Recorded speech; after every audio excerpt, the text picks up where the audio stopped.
اگر اس گروہ میں تھا کون؟ ملنگوں سے پوچھو کون کون تھا، ملنگوں سے پوچھو. یہ کہیں گے ابو بکر بھی تھے، عمر بھی تھے، عثمان بھی تھے، اور ان کی وفا اس پہ میرے نبی کو ناز اتنا ہے، اس گروہ کی وفا پر بند باندھے ہوئے، اس پہ بنیاد رکھتے ہوئے، اس پہ اعتماد کرتے ہوئے کملی والا رب کی بارگاہ میں ناز دکھا رہا ہے. آج یہ ملنگن پتہ لگ گیا استغفر اللہ، منافقان مصطفیٰ نہیں پتہ لگا. استغفر اللہ. حضور نبی کریم کو ان کی وفاؤں پہ اتنا یقین تھا، عرض کیا رب کی بارگاہ میں ناز کرتے ہوئے یا اللہ یہ گروہ ہلاک ہو گیا نا، پھر قیامت تک تو بھی سن لے تیری عبادت بھی کوئی نہیں کرے نہیں ہوگی. میں آپ سے پوچھتا ہوں ایک میرے سوال کا جلدی جلدی جواب دو. بدر نہ ہوتی تو کربلا ہوتی؟ کوئی نہیں. پہلا سلام کنا ہے؟ بدر. ہائے ہائے میں ہوں جڑا سوال کیتا ہے قسم خدا دی یہ دا جواب دونوں وہ نہیں دے سکتے.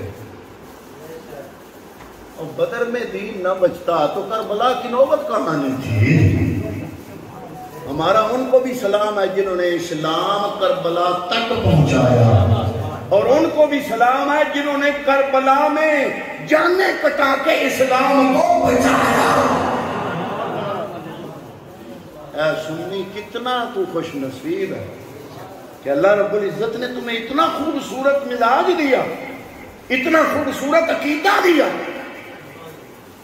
پھر ابو بکر صدیق فرماتے ہیں میں پیچھے بیٹھا عرض کر رہا ہوں حسبک اللہ حسبک اللہ. میرے نبی کی چادر سرک سرک کے نیچے آتی ہے، میں چادر اوپر کرتا ہوں، ساتھ ہاتھ جوڑ کے ادب سے عرض کرتا ہوں حسبک اللہ. محبوب کریم حوصلہ فرمائیے، اللہ رب العالمین آپ کے لیے کافی ہوگا، حوصلہ فرمائیے.